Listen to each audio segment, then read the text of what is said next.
Om Swastiastu, selamat pagi.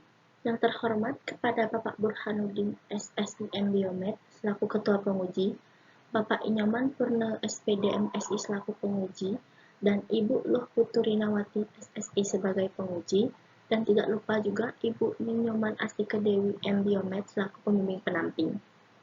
Perkenalkan, nama saya Komunika Karinanya Semara dengan NIM P07134 019 akan mempresentasikan karya tulis ilmiah dengan judul Gambaran kadar protein urin pada penderita hipertensi di Puskesmas Baturiti 1, Kecamatan Baturiti. Bab 1 pendahuluan. Yang pertama, latar belakang. Hipertensi adalah suatu kondisi di mana pembuluh darah memiliki tekanan darah sistolik lebih dari 140 mmHg atau tekanan darah diastolik lebih dari 90 mmHg yang menetap. Semakin tinggi tekanan darah, maka semakin keras jantung bekerja.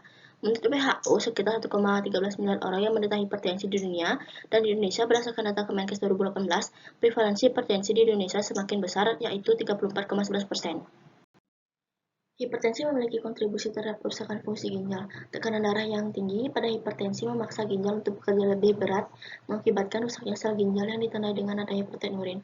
Protein urin dalam urin manusia yang melebihi nilai normalnya, yaitu kurang dari 150 mg atau 10 mg, maka dinamakan protein urin yang berasal dari plasma dan traktus ureatus. Menurut hasil penelitian AMO5 ASCA pada tahun 2014, menunjukkan bahwa jumlah penderita hipertensi berjumlah 60 orang dan yang positif urinnya berjumlah 50 orang, yaitu 83%, dan negatif protein urinnya hanya 10 orang, yaitu 17%.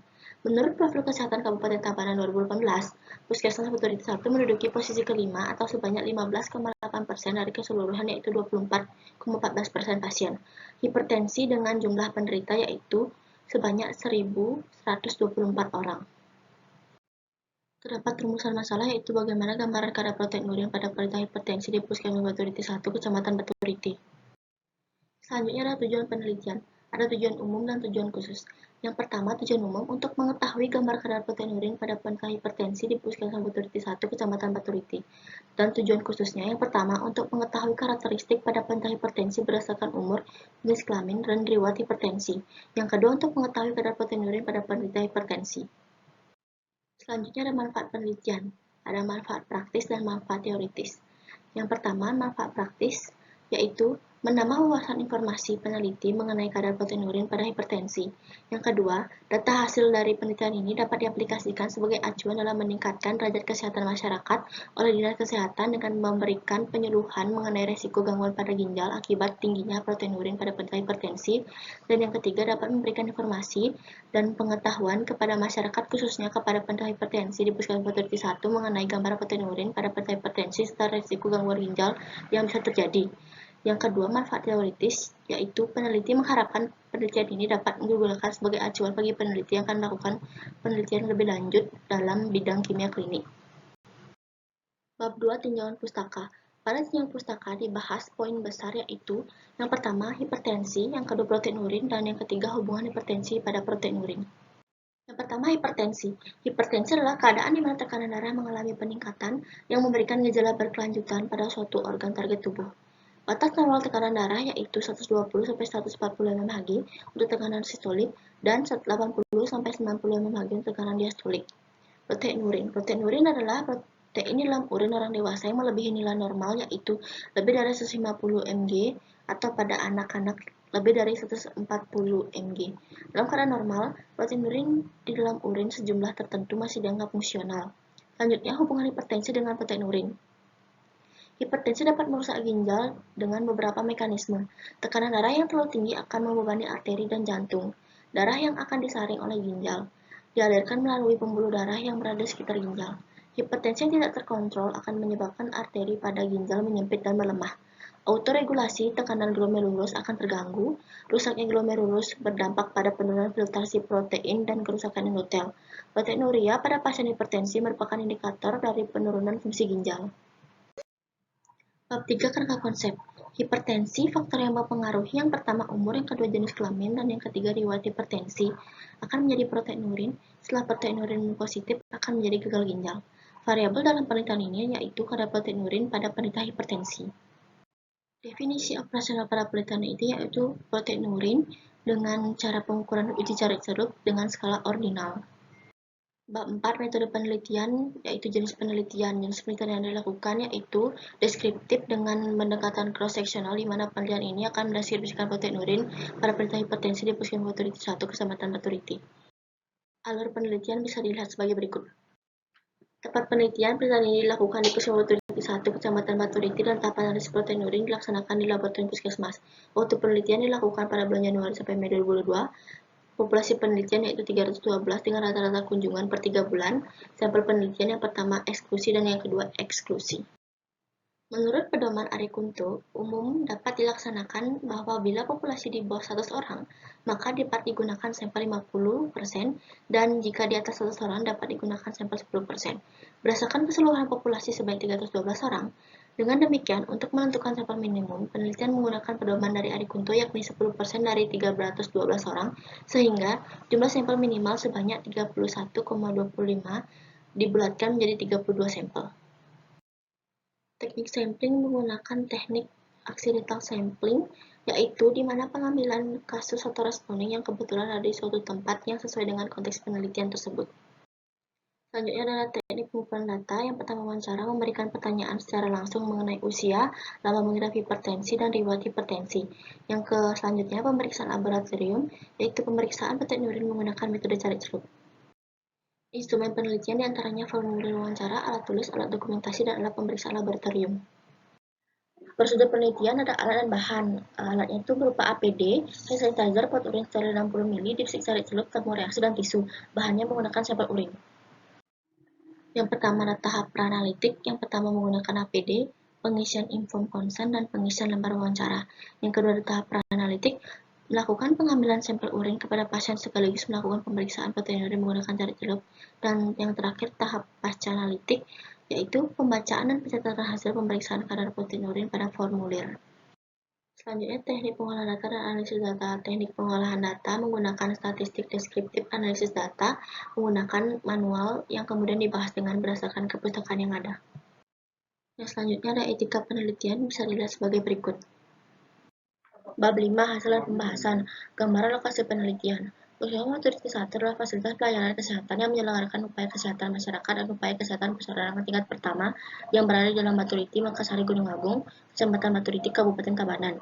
Wilayah kerja Puskesmas Baturiti 1, Kecamatan Baturiti meliputi Desa Candi Kuning, Baturiti, Batunya, Antapan, Bangli, Akuan, dan Nangensari. Selanjutnya, karakteristik responden hipertensi berdasarkan usia. Umur mempengaruhi terjadinya hipertensi. Semakin tinggi umur seseorang, semakin tinggi juga tekanan darahnya. Menua juga menyebabkan gangguan mekanisme neurohormonal seperti glomerulosclerosis dan peningkatan vasokontraksi, sehingga mengakibatkan tekanan darah tinggi atau hipertensi. Kategori responden hipertensi paling banyak itu berdasarkan usia yang berumur 45-55 tahun, yaitu 19 orang. Sejalan dengan penelitian Wadina dan Ani 2017, didapatkan hasil bahwa 67% responden yang menderita hipertensi berada pada rentang usia 45-59 tahun. Menurut penelitian Nuraini, menunjukkan bahwa mereka dengan umur tua lebih dari 45 tahun lebih berisiko 8 kali menderita hipertensi dibandingkan mereka yang berumur kurang dari 45 tahun. Berdasarkan jenis kelamin, Penelitian Wahyuni, perempuan cenderung menderita hipertensi daripada laki-laki. Pada penelitian tersebut, sebanyak 27,5% perempuan mengalami hipertensi, sedangkan untuk laki-laki hanya sebesar 5,8%. Perempuan akan mengalami peningkatan risiko tekanan darah tinggi atau hipertensi setelah menopause, yaitu berada di usia di atas 45 tahun. Kategori responden hipertensi berdasarkan jenis kelamin, perempuan sebanyak 22 responden dan laki-laki sebanyak 10 responden. Sejalan dengan penelitian Widya Ningrum, hasil penelitian tersebut, setengah dari penderita hipertensi berjenis kelamin perempuan. Hipertensi lebih banyak terjadi pada pria apabila pada usia muda, tetapi lebih banyak menyerang wanita setelah umur 55 tahun, sekitar 60% penderita hipertensi yaitu wanita. Berdasarkan lama mengidap hipertensi, kategori responden berdasarkan lama mengidap hipertensi paling banyak, lebih dari 5 tahun sebanyak 20 orang.